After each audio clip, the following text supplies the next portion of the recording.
Okay, so today the main goal is to talk about the early thermal universe.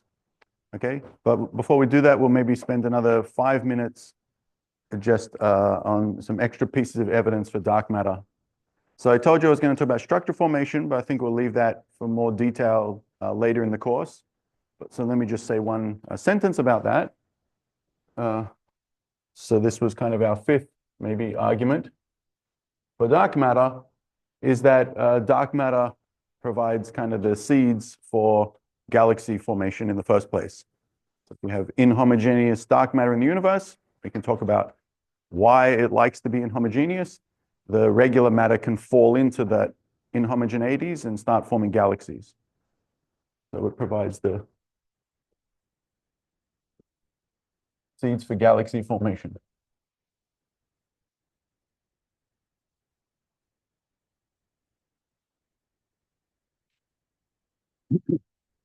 And then there's also evidence directly in the cosmic microwave background radiation. So again, a long story, but the cosmic microwave background radiation has overdensities and underdensities in it. It's a small level, but there's some pattern of fluctuations. And these fluctuations are influenced by the pull of dark matter.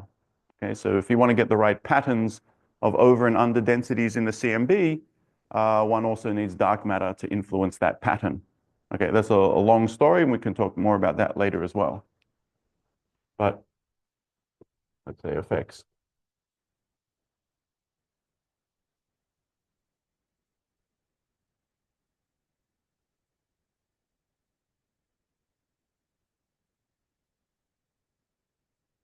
Okay. So again, just a sentence, but we can talk more later. And then one other thing I wanted to mention, which we already have implicitly discussed during the course, is to do with the flatness of the universe. Remember, flatness we can measure, we can parameterize in terms of omega, right? So the total omega, which is the total density over the critical density, we know is very close to 1 within 1 part in 10 to the 3 from direct measurements of the curvature of the universe. Okay, but on the other hand, we can look at omega baryon, right? Rho baryon over rho critical, right? Critical is just defined in terms of the Hubble parameter. And this is measured today's value to be about 0.05 from looking at the stuff that we can see, right? And even stuff that's harder to see, but looking in X-rays and so on to figure out this. And then if you look at omega, let's say dark energy, this one's about 0.7 in order to get, for example, the right Hubble parameter, to get the right acceleration for the universe. And we know omega radiation is negligible. So if we just had these two quantities, we can see that there's no way they can add up to 1. So just that alone from the measurements of flatness tell us there should be something else. And that's compatible with omega dark matter being 0.25 to make up the rest, so it adds up to a flat universe.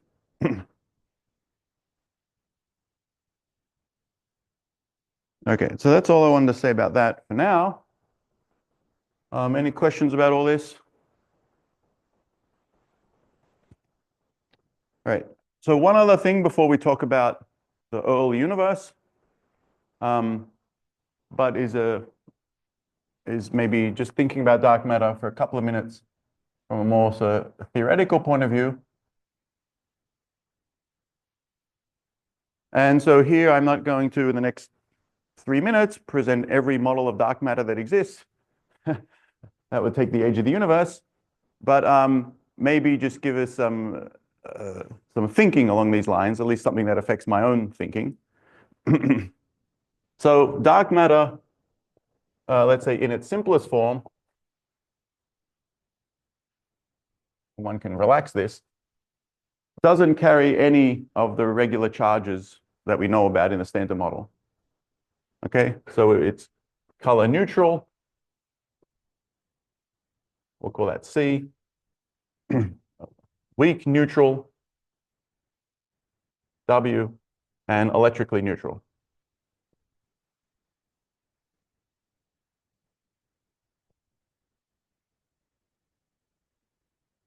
We don't know that this is absolutely certain. In fact, for many years, people have had fun imagining that dark matter carries the weak interaction, carries weak charge, so to speak. But there's all sorts of bounds on that. There's doesn't seem to be working out too well from various underground experiments and so on. It's natural to imagine it's electrically neutral so that it doesn't radiate light. But even that you can relax a little bit because there's also the mass of the dark matter particle. So if you imagine the dark matter particle is extremely heavy, then it's not very good at accelerating, right? Its acceleration goes like 1 over its mass if it were to scatter off a regular particle like an electron, and so it would not radiate too much. So these things you can relax, but in its simplest form, and the one that's compatible with current data, is that it just doesn't carry any of these interactions. Now, if that's the case, you might wonder how plausible it is that suddenly there's this new stuff in the universe that doesn't carry any of these interactions. In my opinion, it's quite plausible, okay? And if I look at the standard model, okay, we can look at the standard model for a comparison.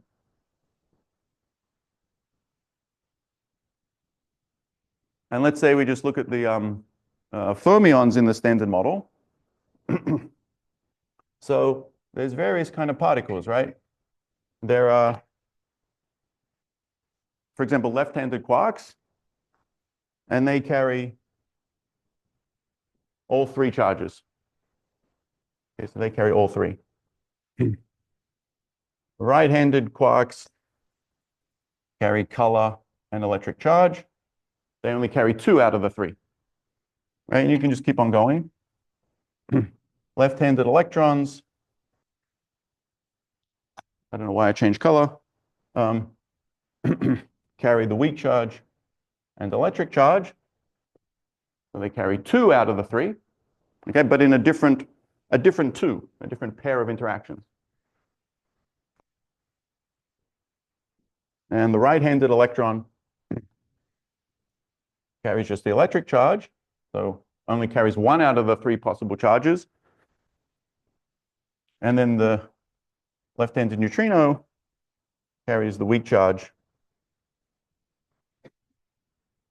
has only 1. So you see there's just kind of a scattering of different choices of these charges, right? Some carry 3, some carry 2, some carry 1, and there's different varieties of the 2s and the 1s. So what I take from this is that at least nature is not telling us that there's some grand principle that every particle must carry all the charges, because they clearly don't, right? And these are the ones we know about. And if they didn't carry, if you imagine a new particle, so let's say this one carries none of them, which we don't know for sure, as I said, but it's at least possible that let's call it the DM particle carries 0, possibly. Well, first of all, that would be compatible pretty much with everything in the lab, because if you don't carry any of these charges, it's ludicrously difficult to interact with this thing. Okay. And in any case, this pattern suggests to me that it's a priori plausible that there's stuff out there that has, we've got 3, we've got 2, we've got 1, maybe there are some zeros out there in terms of the number of charges. But again, that's just a speculation, but I don't see why it's a crazy idea. Right, any questions, thoughts about all this? Yeah. Familiar with the QX here. Is there some sort of reason why only the left-handed ones have a weak charge? This might be a complete digression. I think it's a fact that there's this charge assignments.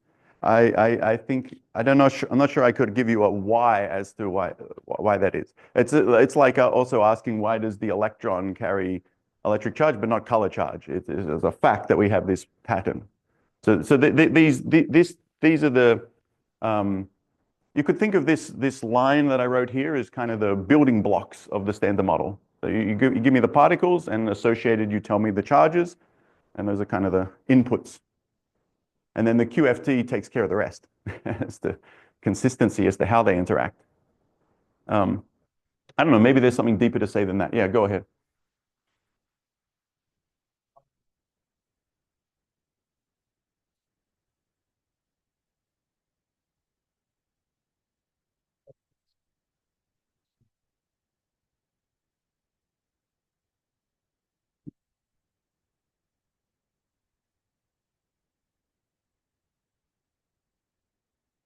All right.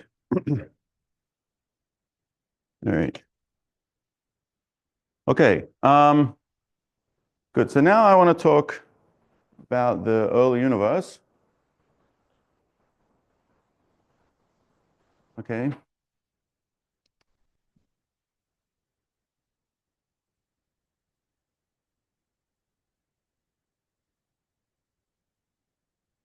So we're going to go deep back into the early radiation era. Um, so let's just be really sure about how particles behave as you go back into early times. And for that, we can just stare at the action of a particle. So I don't know how many of you have seen it, but in special relativity, you may know that if you have a massive particle with mass m, its action is remarkably simple. It's just minus m integral d tau, where tau is the proper time. That's the action of a massive point particle.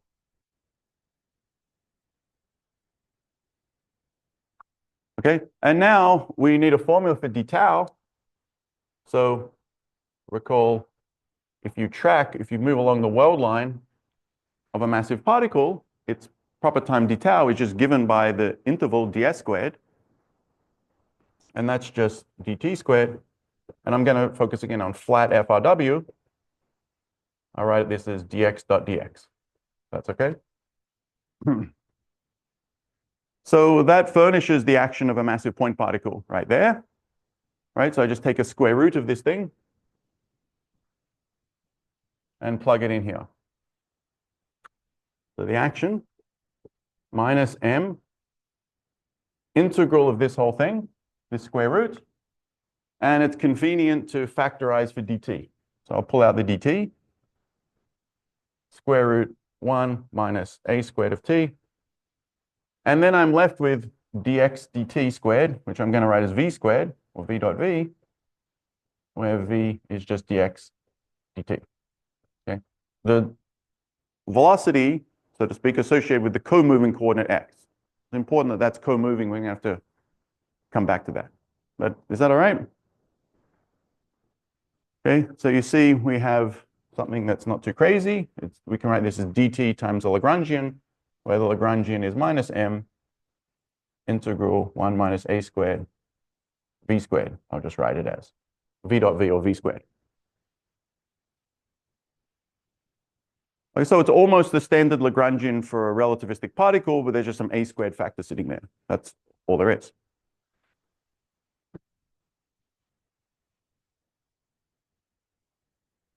All right, so now we can write down the equations of motion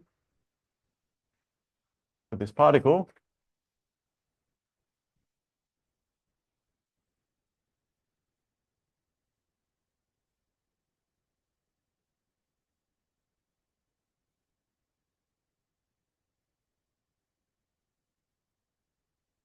So we just write the usual Euler-Lagrange equation. dl dv is dl dx.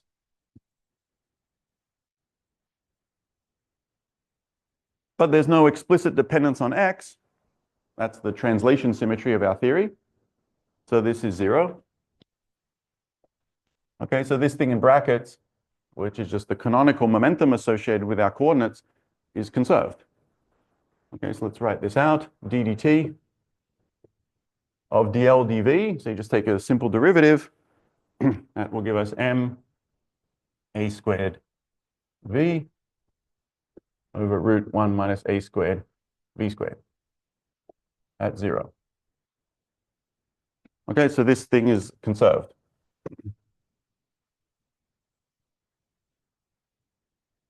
Now, if we try to flesh out what this thing is, The v, remember, is slightly awkward. It's this dx dt.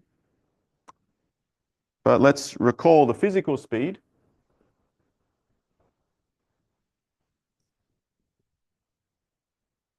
I'll call it v physical. Was the rate of change is, of course, the rate of change of physical position, x physical. And as we've said many times, x physical is the co-moving x times the scale factor. Okay, so that's the physical position. That would be a physical speed. So if I write this out, it's a dot times x plus a times dx dt, and dx dt is what I wrote as v over there.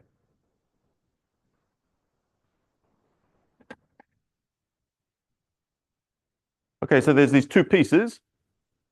This first term here will survive even if this particle were at rest.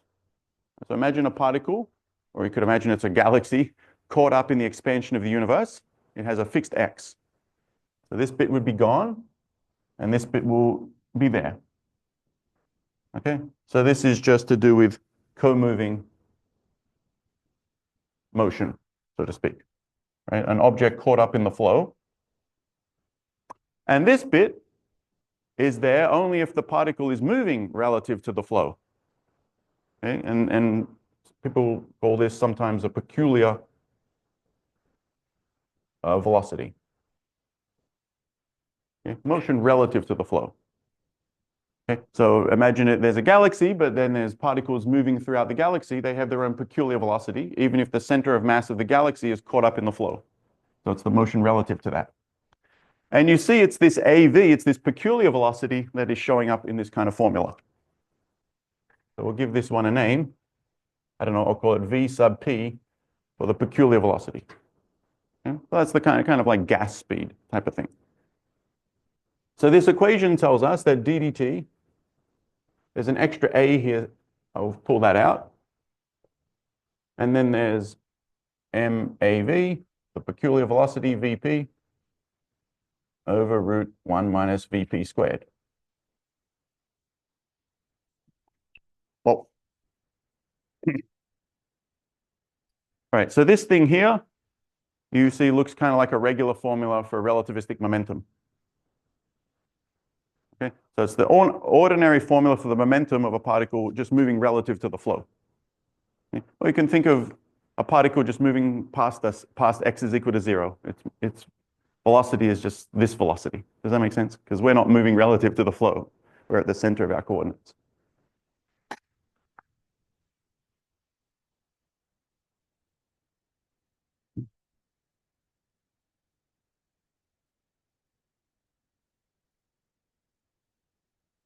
All right. So this implies d dt of a times the momentum. I could call it the peculiar momentum, though I'll normally not put these p subscripts all the time. This is 0, where this is kind of a standard formula for momentum.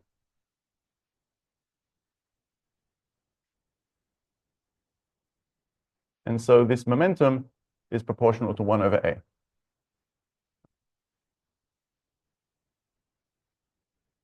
Well, this is kind of a, I would say, careful derivation of something that we already mentioned in the course. I think it's useful to see it directly. We argued it earlier on, you recall, using quantum mechanics, funnily enough. Because using quantum mechanics, you could just say, well, there's a de Broglie wavelength associated with a particle, and it grows surely with the scale factor. As the universe expands, wave packets expand. And since momentum is inversely proportional to the de Broglie wavelength, you should anticipate this fact. But here's a kind of clean derivation of that, which kind of cleanly separates out co-moving from peculiar velocities and so on. I think it's nice to see this derivation. All right, now encoded in this, therefore, is something important. So here's the scale factor, which is also growing with time. Okay, here's P. From now on, I'm just going to drop writing P sub P. I'll just write momentum P, understood that it's the peculiar momentum. Right, it's not a very difficult curve to draw. But it tells us something interesting, which is that when we go to the early universe, we go back towards A of 0, there will for sure be a point at which the momentum of this particle crosses the mass of the particle. And so when you're up here, when your momentum is bigger than the mass, in units where c is 1, this is kind of the, well, I could call it ultra relativistic regime. And this would be the non-relativistic regime.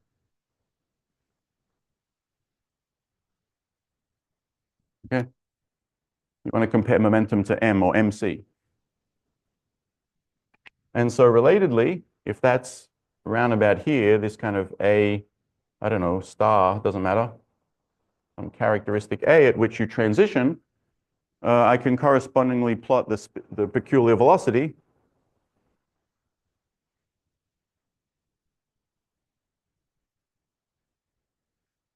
Here's v. Okay, so a plot of v versus the scale factor then, just using this formula, well, you know at high momentum, it's moving near 1. Okay, this is 1 or c. It looks like this. And then at some point it transitions and just asymptotes down, like 1 over the scale factor. So you can take any particle today that's moving slowly, right? So here we are today. And if you go far enough back into the history of the universe, no matter what the particle is, its velocity will asymptote up towards c and head closer and closer to c as you head towards the Big Bang. That's a consequence of this little derivation.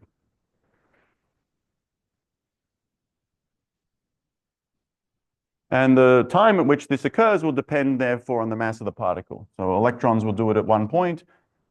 Protons, you'll have to go a little further back because their mass is up here somewhere, and so on. But eventually, you go far enough back, the momentum will get bigger than the mass, and things will be relativistic. Now, you can state this, therefore, the other way around, which is, right, so here's the kind of Big Bang.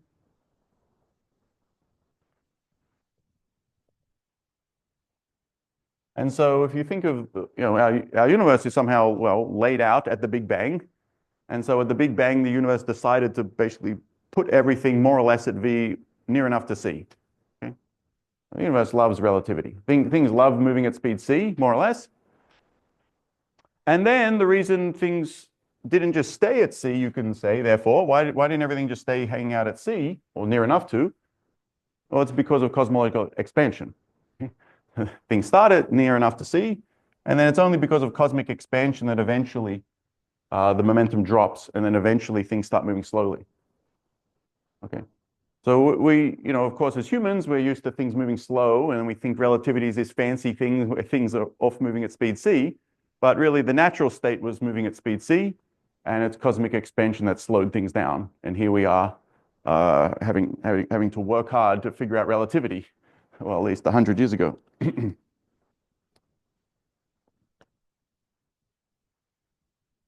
Any questions about this?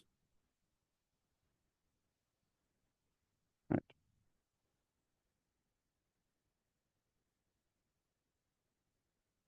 Now, as all these particles head up to high momenta, so too do their energies. And if we have a thermal system, so too does the temperature.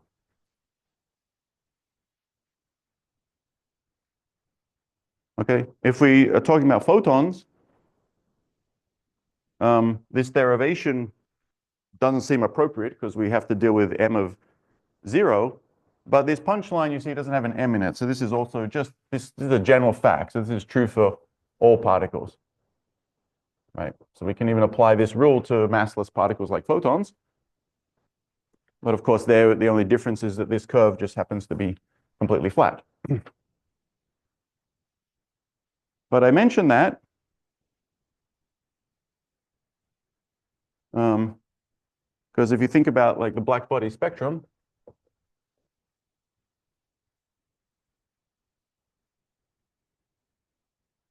let's say you look at the momentum of the photons in a black body, right? It has some distribution. And the mean of the distribution, up to some factor of 2 or so, is on the order of the temperature of the black body. Okay, so in an expanding universe, all these momenta are decreasing. So that means over time, this whole distribution is moving to the left. And so its central value, and indeed its temperature, is moving to the left as well. So we can say similarly, the temperature is proportional to 1 over the scale factor.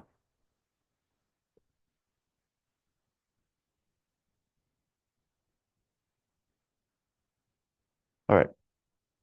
So the early universe, then, we have these high momenta and we have high temperatures. So it's a hot early universe.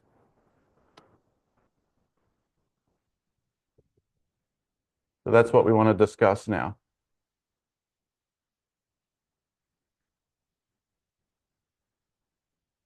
Any questions about this?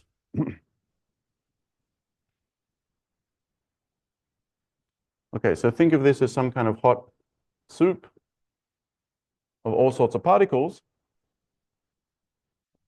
So certainly we have all these photons running around. And the temperature is basically going, we can associate, usually when we write temperature T, we just mean the temperature of the photons. Photons love interacting with almost everything. Okay, so if things are in thermal equilibrium, if you have particles in the Standard Model that, like electrons in thermal equilibrium, they're almost certainly going to be in thermal equilibrium with the photons. Almost everything's talking to the photons.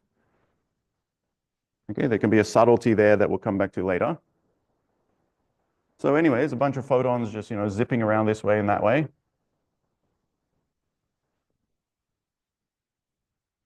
And then all sorts of other particles you can imagine, electrons,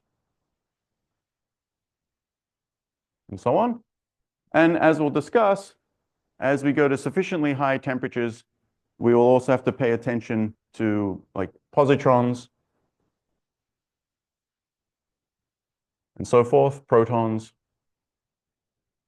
antiprotons, so on and so forth, neutrinos, antineutrinos. Okay, a soup of all kinds of particles. And if they interact enough, right, these particles, most of them like interacting with each other significantly, they'll all be at thermal equilibrium at the same temperature.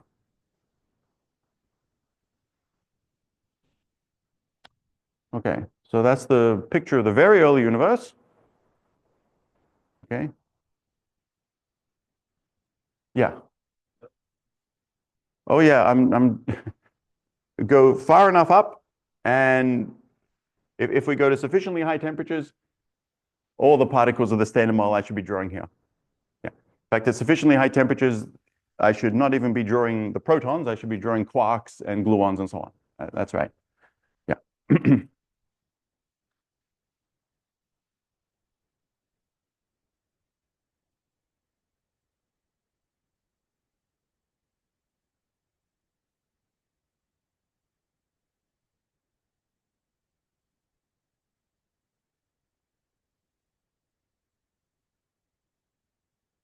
Okay. So we need to stare at the thermal distribution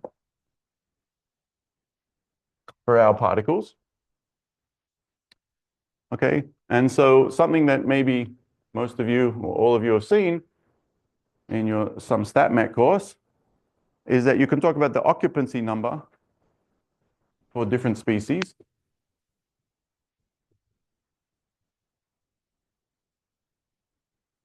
So I'll write this as N sub P. So this occupancy number is the number, it's just a number, okay? It's the number of particles with momentum P of a particular species. And we have a formula for that. NP would be 1 over the E to the energy, E sub P, right? So EP is just root P squared plus M squared, usual relativistic formula for energy, minus mu. So mu is the chemical potential.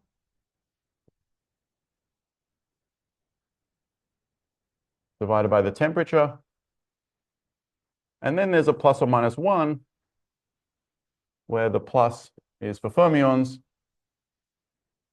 and minus for bosons. Okay, so that's the standard occupancy number formula. And what I can also do here, I can replace the 1 here by G, where that just counts the number of degrees of freedom.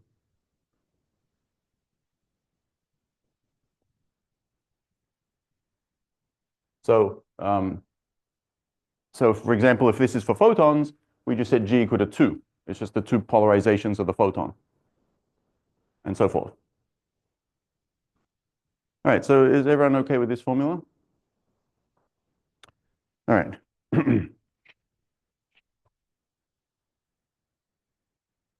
So what I have to do now, well, I wish to discuss this chemical potential. This is kind of it's a relatively simple formula, but has this chemical potential we have to deal with. And we need to do a little bit of thinking as to what its value should be.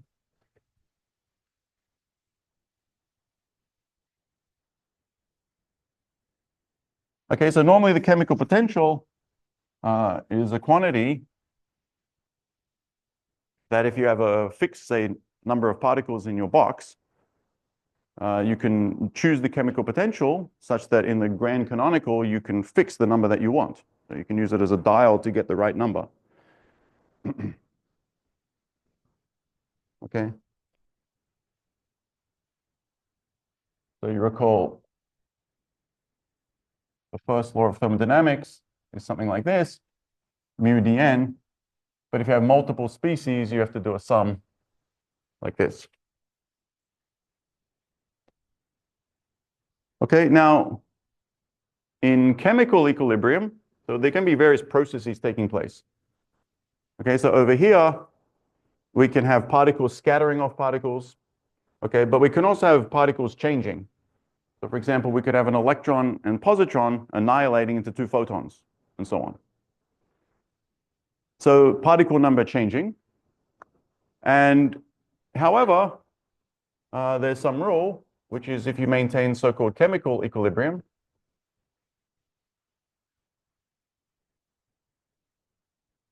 hopefully you've also seen in your StatMech course that there's a conservation law for the chemical potentials themselves. Okay, so the sum of some process of the initial chemical potentials is the sum of the final chemical potentials. Okay, so I mean, if you have, say, particle 1, particle 2 come in, and somehow they morph into particles 3 and 4, this is the statement that mu1 plus mu2 equals mu3 plus mu4. Is everyone familiar with this? May have also seen it in some, I don't know, chemistry course or something. Okay. So what I wish to now say is that the chemical potential, I want to say something about the chemical potential of the photon, which you've probably all seen is 0 when you talk about a black body spectrum. Well, let's just add a couple of words as to why from this, why it's 0. So basically this chemical potential whose job is to dial the number of some species to fix its number basically has to vanish when you have a species whose number is continually changing. And there's no good sense in which there's a conservation of photon number. That's not a good idea. Okay, photon number is changing all the time, as you know, right? Atoms absorb and emit photons all the time. So just to highlight the point, in this plasma here, all sorts of processes, right? But for example, we could have, say, electron go into an electron, nothing too fancy. The pair of electrons just scattering. Okay, maybe they scatter via photon exchange, but that's not the important point. So far this, if I were to write down the rule of chemical equilibrium, it would not tell us anything interesting. It would just say that mu for the electron plus mu for the electron equals mu for the electron plus mu for the electron. right? That's pretty boring. However, these particles could radiate a photon, right? So maybe there's a photon radiated here. And I'm imagining time, let's say, is going up. And now our chemical equilibrium formula tells us that for the final state, I need to add mu photon. Okay. And so now you see, if this is maintaining equilibrium, that the photon's chemical potential must be zero.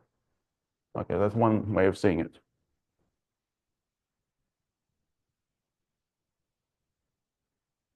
Okay, so once you've locked in the chemical potential for the photon at this zero, these kind of formulas become incredibly predictive. You can just then take this and directly compute all sorts of things, like the number density of particles, the energy density, and so on, once you know that. Right? So another fact, let's consider antiparticles. So imagine a process in which there's some particle, let's say X, and its antiparticle. You can think of this as electron and positron. That's a very important example. And they annihilate, let's say, into a pair of photons.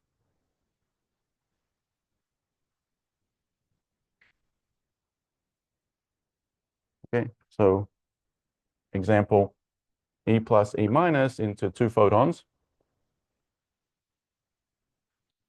The statement of chemical equilibrium then tells us something important. Tells us that the chemical potential of X plus the chemical potential of the anti-X is the chemical potential of twice the chemical potential of the photon. Okay, but that's zero. So from this we see the chemical potential of an antiparticle is minus the chemical potential of a particle.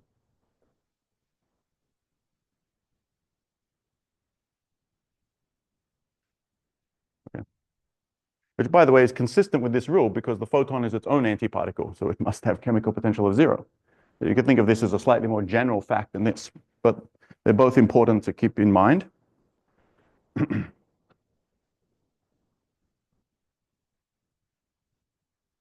And if we go back to the formula here for occupancy number for some species, and you compare the particle to the antiparticle,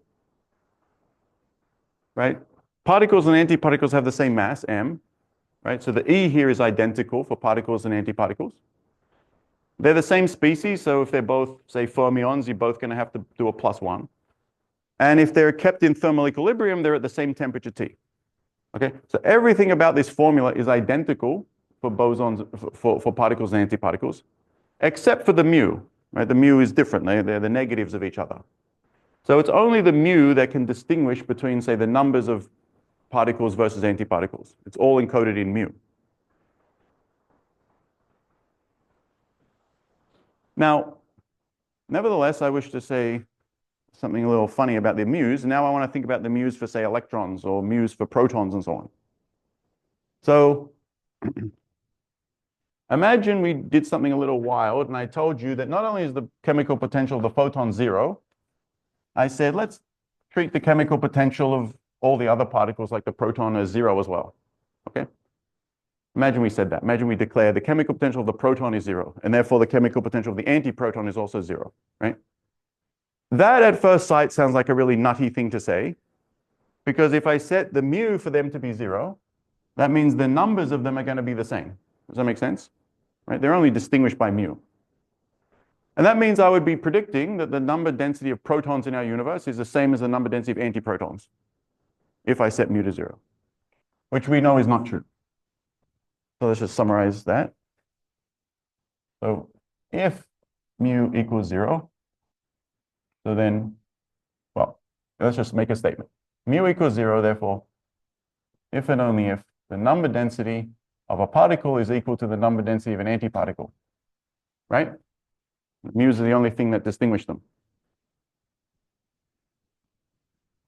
So if, say, mu electron equals zero, or mu proton equals zero, then the number density of electrons would equal the number density of positrons, number density of protons would equal the number density of antiprotons, etc. And that looks crazy because our universe is full of electrons and very few positrons, full of protons and very few antiprotons. Okay. Nevertheless, I wish to say that this statement, whilst not exact, is almost correct. Okay? Because what I want to tell you is that I wish to claim the chemical potential of regular particles is not zero, but is very small. And relatedly, the number densities, therefore, are very small. Okay? The number densities are almost the same.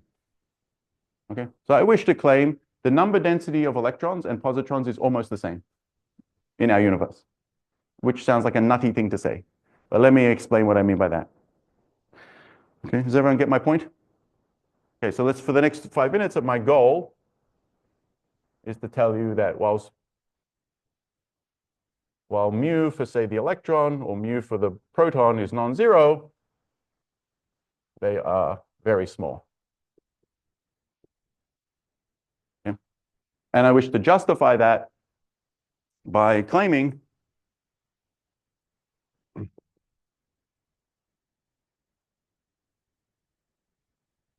that Ne is almost Ne positron, and proton is almost N antiproton in a certain sense that I will explain.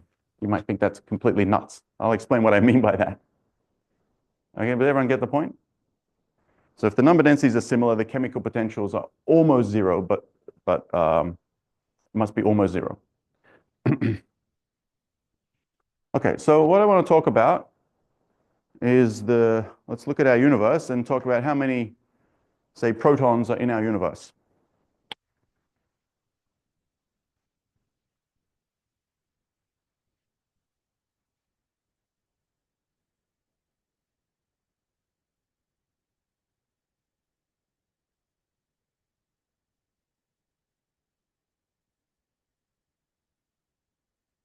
Okay. Well,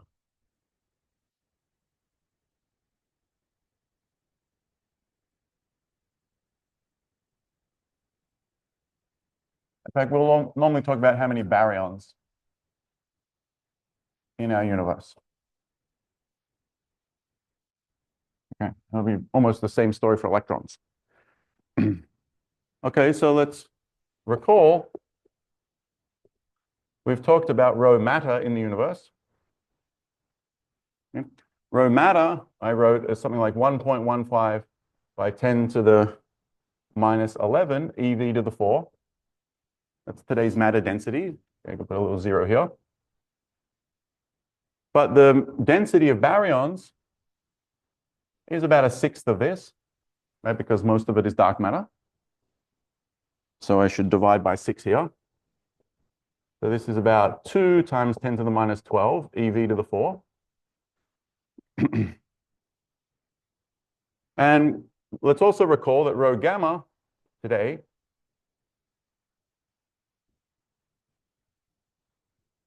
well, I think we wrote down a value that was something like 3 times 10 to the minus 15 eV to the 4. But some of that was neutrinos. So if you cancel out the neutrinos, you end up with about 2 times 10 to the minus 15 eV to the 4.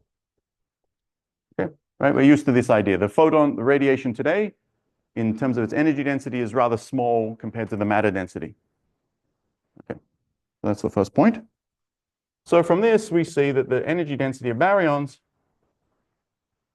over the energy density of photons today is about 10 to the 3.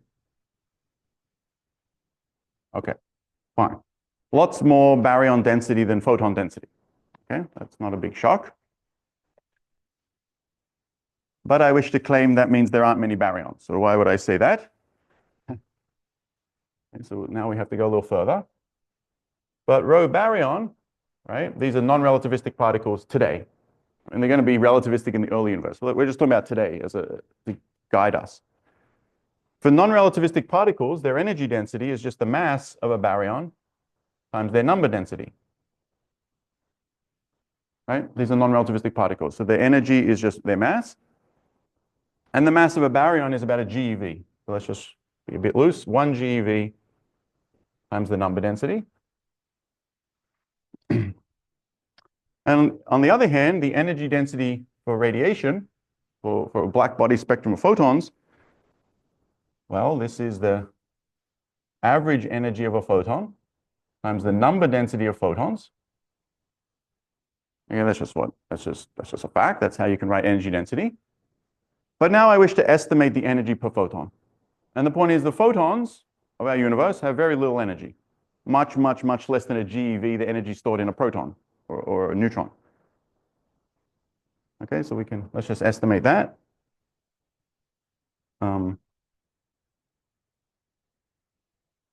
This is basically the typical energy or the average energy of a photon in the CMB. Right? It's the cosmic microwave background. There's microwave energies. You know, is not much. Okay? Can be some tiny, tiny little energy. So again, if you look at a black body spectrum, instead of writing P here, I just write E, right? They're the same thing for a photon because they're massless particles. So there's some black body spectrum. And as we said, the peak here is on the order of T. So the average energy for a photon in a black body spectrum is on the order of the temperature. Is that okay? You set units when K Boltzmann equal to 1. Average energy is just going to be order temperature.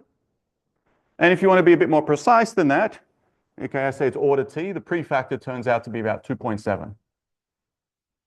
So the average energy of a photon in a black body is about 2.7 times the temperature. The 2.7 just comes out of doing, I don't know, some integral, right? So today, you recall the temperature of the CMB, we wrote it down. It was like 2.3 times 10 to the minus 4 eV. So this whole thing is about 6 times 10 to the minus 4 eV. Okay. That's the temperature of that's the typical energy of a photon in the CMB. So let's plug that in here. So 6 times 10 to the minus 4 eV times the number density of photons. And so if we put these things together, right? So I want to take this expression, put these facts into this expression, we'll determine the ratio of number densities. So 1 GeV over number density baryons over 6 times 10 to the minus 4 eV times the number density of photons. This is about 1,000, right, from the ratio of densities. And so therefore we learn that the ratio of number densities of baryons to photons is something like 6 times 10 to the minus 10. The baryon to photon ratio, as it's called.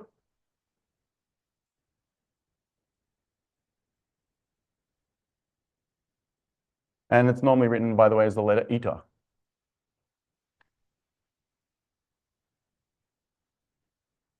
Okay, so this is a fact of our universe.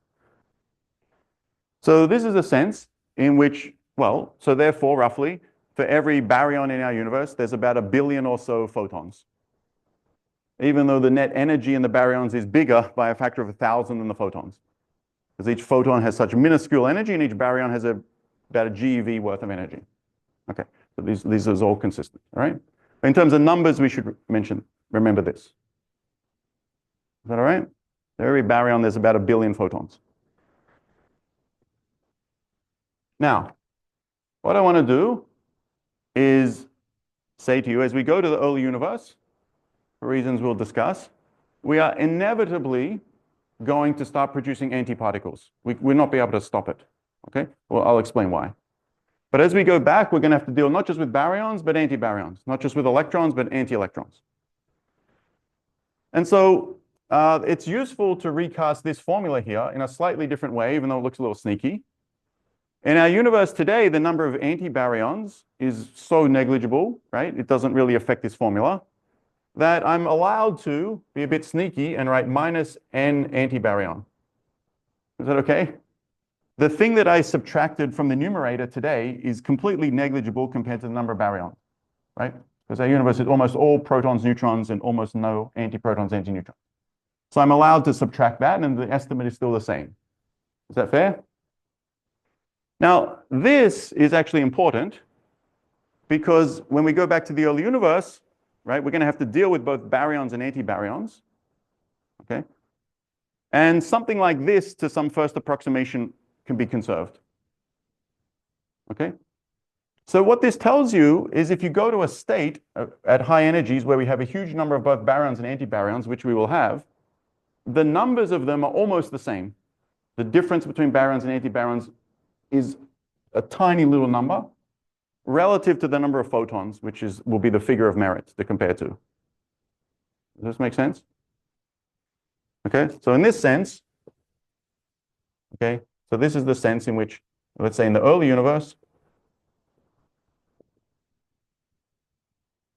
the number of baryons is somehow almost equal to the number of antibaryons. And the same story for electrons, right? Number of electrons is almost the same as the number of anti-electrons, and so forth, so on and so forth. Protons, antiprotons, et cetera, et cetera. Is that all right? In this concrete sense. And so therefore, the chemical potentials must be nearly zero, right? Because it's, as I said over here, chemical potentials are zero if and only if the number densities are equal. Therefore, the chemical potentials must be nearly zero, okay? All right, so let's see how this plays out. Any questions about this? Yeah. Um,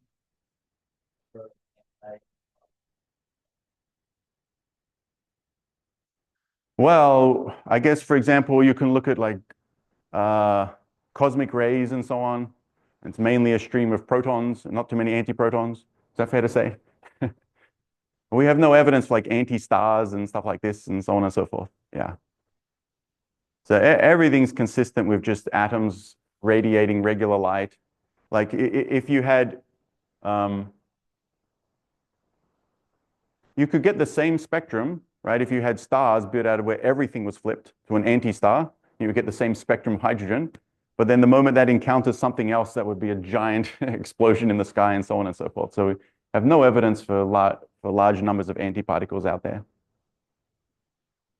Of course, we get some through high energy processes, but the total number is small. Yeah. Any assumption that the photon number remains constant in the early universe line?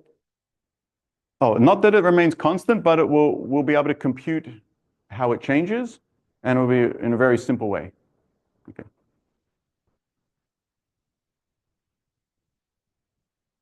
Yeah.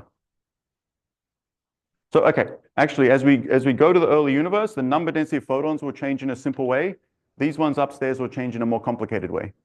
But I want to just give you a sense that the numbers are almost the same. That's the punchline of this.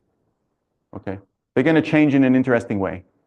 So this statement here is true today. It's not exactly true in the early universe, but they're almost the same. Is that all right?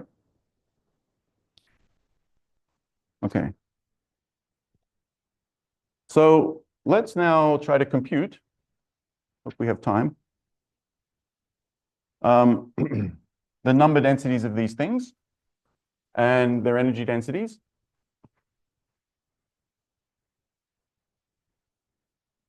Where, for the time being, we work under the approximation where all the chemical potentials vanish.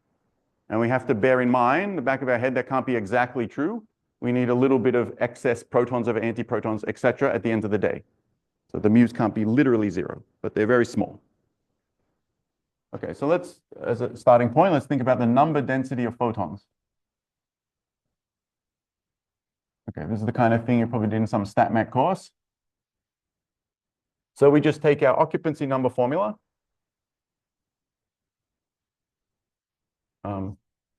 Like this. So I set the mass of the photon as 0. The chemical potential, as we've discussed, is 0 for the photon. There's no controversy there. So that's our occupancy number. All right. Well, G gamma is going to be 2, but I'll just keep G for the moment, just to see the idea. That's the occupancy number. And then to get the number density of photons,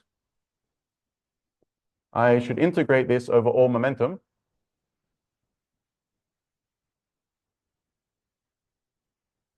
And And that's it. That's how you go from occupancy number to number density. Is that all right? Okay, so if you haven't done these things before, these are fun little integrals to do because it's very easy to make, for example, the integrand dimensionless. So for example, you might define, I don't know, y defined as p over t, and then the number density just becomes t cubed, integral d3 y 1 over e to the y minus 1. Okay, so you just have some integral to do, which has no parameters in it. So this is just some number. Is that all right? So you've pulled out the t cubed, number density is order t cubed, and there's some dimensionless number left over. Yeah.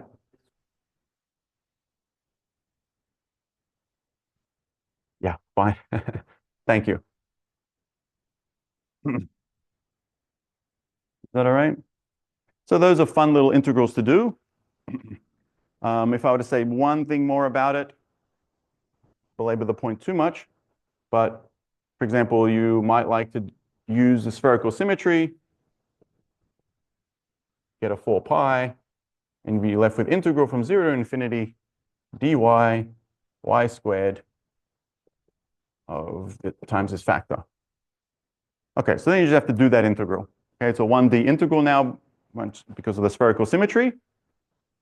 And that's some number that's fun to compute. You can either be lazy and ask Mathematica to do it, or you can have fun and write that as a geometric expansion, and you can rewrite in terms of the zeta function.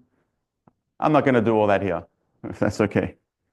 So the answer for this turns out to be 1 over pi squared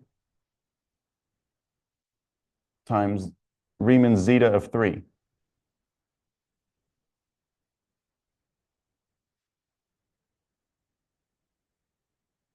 Okay, if you don't know, the zeta function of 3 is just 1 plus 1 over 2 cubed plus 1 over 3 cubed plus 1 over 4 cubed, etc.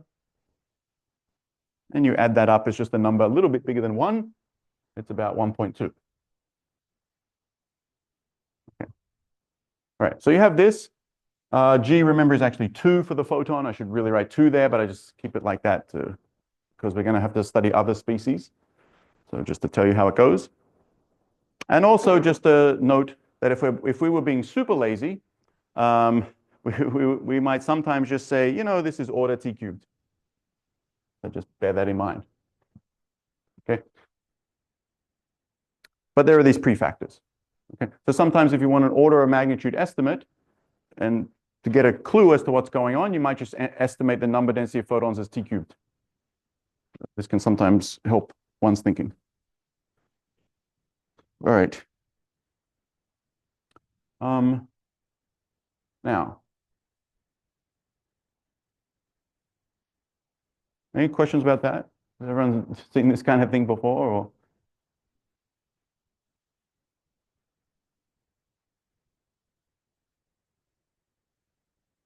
All right, now for other particles, let's say we're studying electrons, okay? For example, or any massive particle, electrons and positrons, let's say.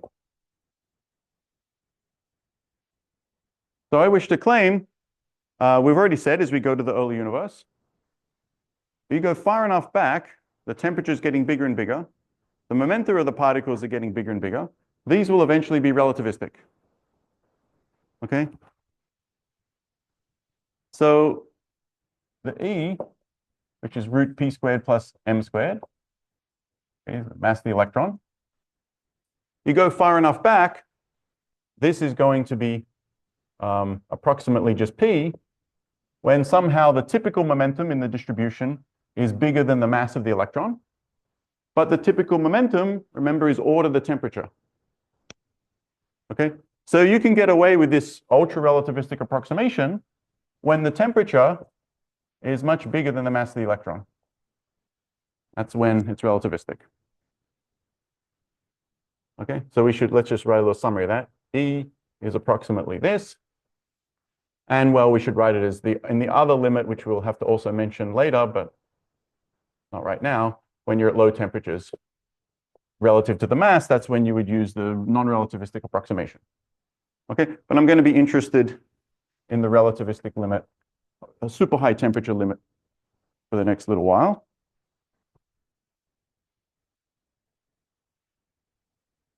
And to be clear, now I want to say, why do I mention positrons?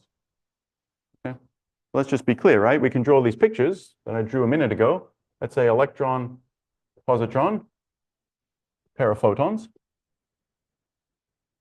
The photons are in thermal equilibrium, right? They have this formula for their number density. And as we go to high temperatures, there's a huge number density of photons. And so these photons, there's some probability which this is just going to occur. Okay? So whether we like it or not, that process is going to occur. And electrons and positrons are going to appear. And they're somehow going to appear in what you can see is kind of equal numbers, which is consistent with my approximation that the chemical potentials are near enough to zero, which means the same number densities for electrons and positrons. And really the statement is that we should have the same number of pretty much for every, say for every billion or so positrons, there's something like 1,000,000,001 electrons. The difference is tiny. Does that make sense? Okay, so high temperatures, we have this gas of a thermal bath of electrons and positrons as well. Let's consider high T. That is energy approximately P for the particles. And so then the number density, let's say for electrons, which is approximately number density of positrons, is, well, there's some G for the electron, which is also 2, because it's the 2 spin states of the electron. I'll just leave that for now. The G electron or G positron is 2. And then again, the integral d3p 2 pi cubed e to the p over t. And now I should put in a +1. That's the only new thing compared to this calculation, because it's a fermion. Right, that's the only new thing that I did. So again, that's a fun little integral to do. Right, you can write it like this and just put a plus there instead of a minus.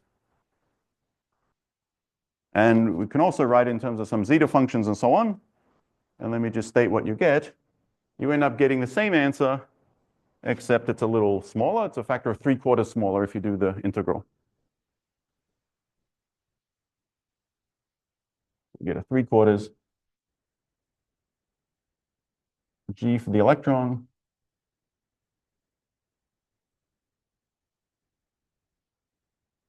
Okay. Number density of electrons or number density of positrons for this level of precision. All right, you can see we made the denominator a little bigger, right? The -1 became a +1, so you should get a smaller number. And you do.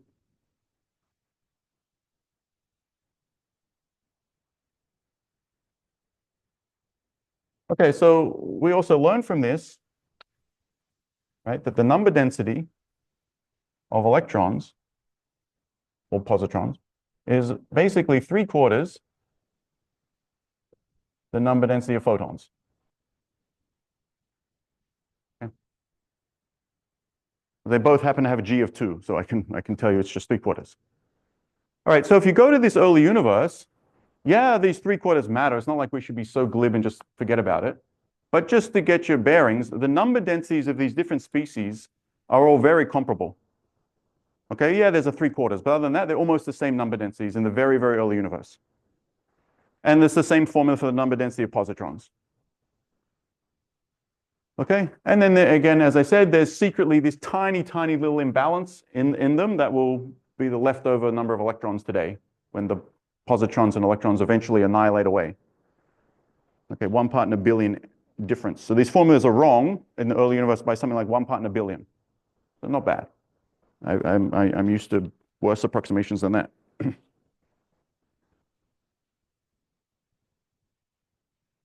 Okay, and I wrote it for electrons, but again, identical story for any particle, as long as you go to the temperature above the mass of that particle. Okay, so if we go at temperatures above, let's say 170 GeV, even the top quark is relativistic.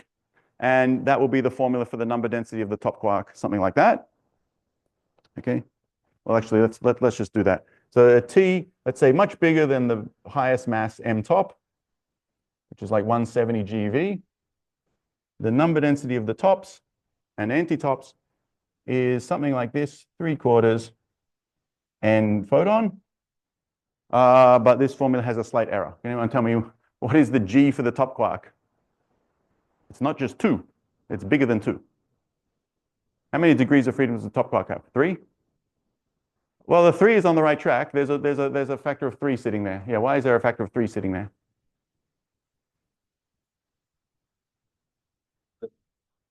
For the color, that's right. Yeah, so there's 3 kinds of tops, red, green, and blue. And then there's times 2 spin. So there's an extra 3 sitting here. Okay, so the number density of top quarks, for example, or any quark, is actually 9/4 times the number density of photons when you're at high temperatures. Right? So it's the same process. I could even produce top anti-top from this process. Okay? Or gluons producing them and so on and so forth. All right, let's write down the related idea. These are the number densities, but relatedly, we can write down the energy densities of these species. And we care very much about the energy densities because it's energy density that self-consistently determines the Hubble parameter and the expansion rate of the universe.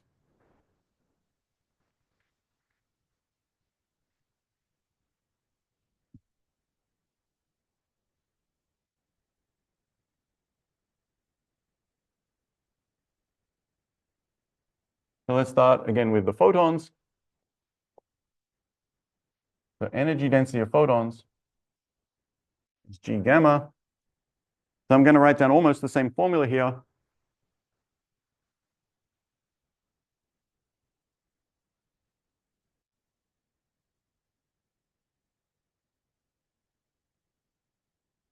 And then I just need to weight it because it's the energy density by a factor of energy. Okay, and energy is P for a massless particle. So there's just an extra factor of P sitting there. So again, you can make this thing dimensionless if you want. So this, you can write this as G gamma. Now T to the 4, D3y 2 pi cubed, e to the y minus 1, and then an extra factor of y upstairs because of the extra P. Okay, so again, it's some fun integral to do in terms of zeta functions, whatever.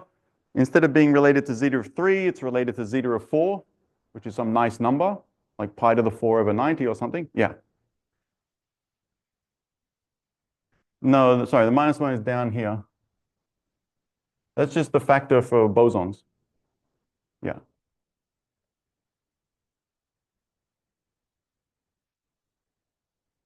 Okay, so anyway, you do that integral.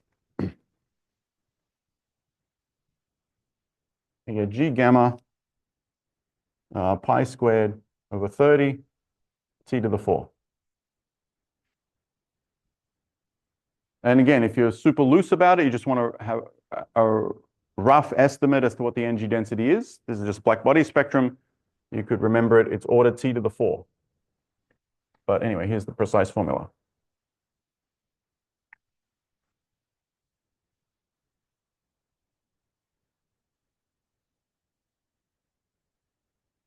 All right. So what I should state, therefore, let's summarize a couple of things. This is basically the answer here for bosons. Right? G for the appropriate boson. And then all it is some 3/4 factor. This is the answer for fermions. Okay. So similarly over here, we can remember this is the answer for bosons. And let me just write down the formula for fermions. Energy density of some species, I don't know, the ith species, is like G sub I pi squared 30. So anyway, if you do the integral, you replace the minus sign by a plus, do the integral for that is to do the case of fermions, you get some factor of 7/8. So 3/4, you get a 7/8. But that's it. So again, it's order T to the 4.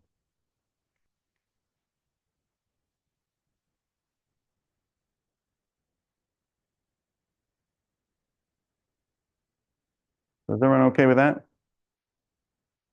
Right? We could just drop the gammas. This is some species I. Any boson is the same formula if it has negligible chemical potential. It's just the ith species.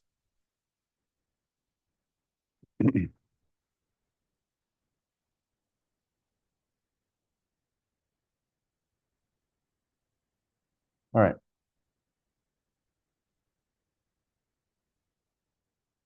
So let's just write down the total energy density, and then we can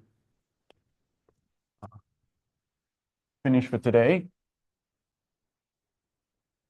So you have all these different species. They all carry some energy density given by these formulas, depending on whether they're bosons or fermions.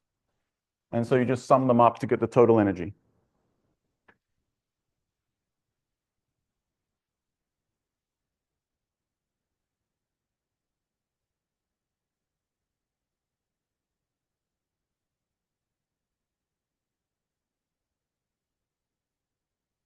So what we often do, since every formula basically looks like sum over I, let's see, I can write this thing as what people usually call G star, pi squared over 30 T to the 4, where the G star is just going to track all these prefactors.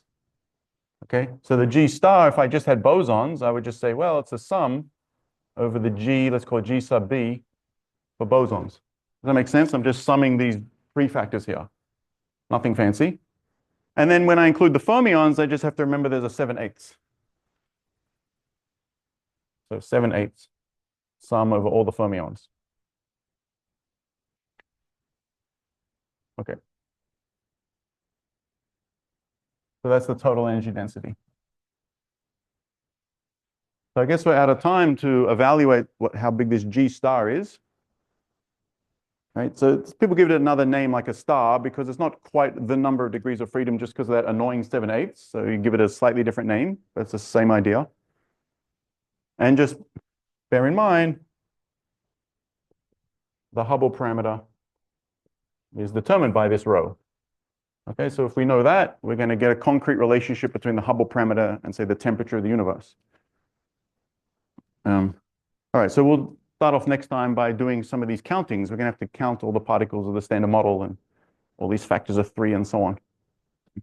Any questions about this? Yeah.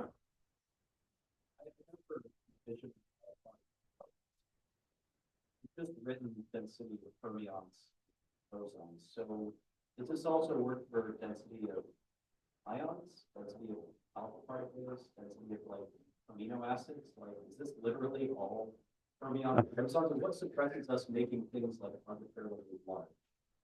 Other than just Well, okay, to your first question about pions, yes, if you're in a regime where the relevant degrees of freedom are pions, you should include pions in this formula.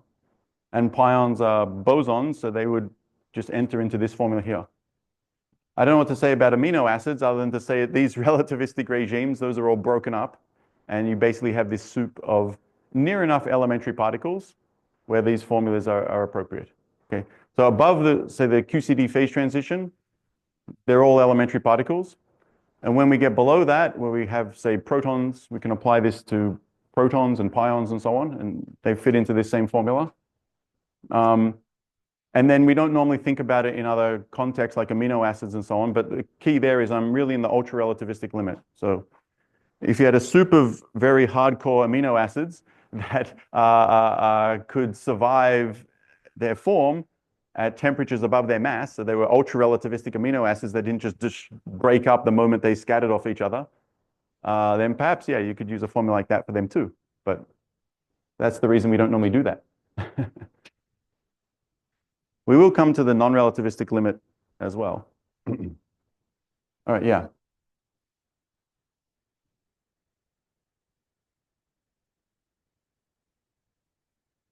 Oh, well, you could include it here as well. If the dark matter is in thermal equilibrium with the Standard Model, you could include it in these formulas as well. So you just have to tell me is your dark matter a boson or a fermion, and you include it in the sum.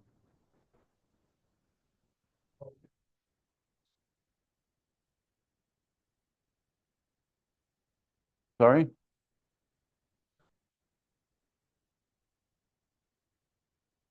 That's right. So in principle, they go in the sums, but we don't know the values because we don't know the details. Nevertheless, it turns out as we get towards Big Bang nucleosynthesis, we have a good bound on those sectors. Their contribution to these sums seems to be negligibly small, or at least at the few percent level at most during Big Bang nucleosynthesis. So in that era, at least, these sums seem to be dominated by standard model particles. But yeah, if you go to super high temperatures, there are other stuff you could add to these formulas. All right, we'll see you on Wednesday.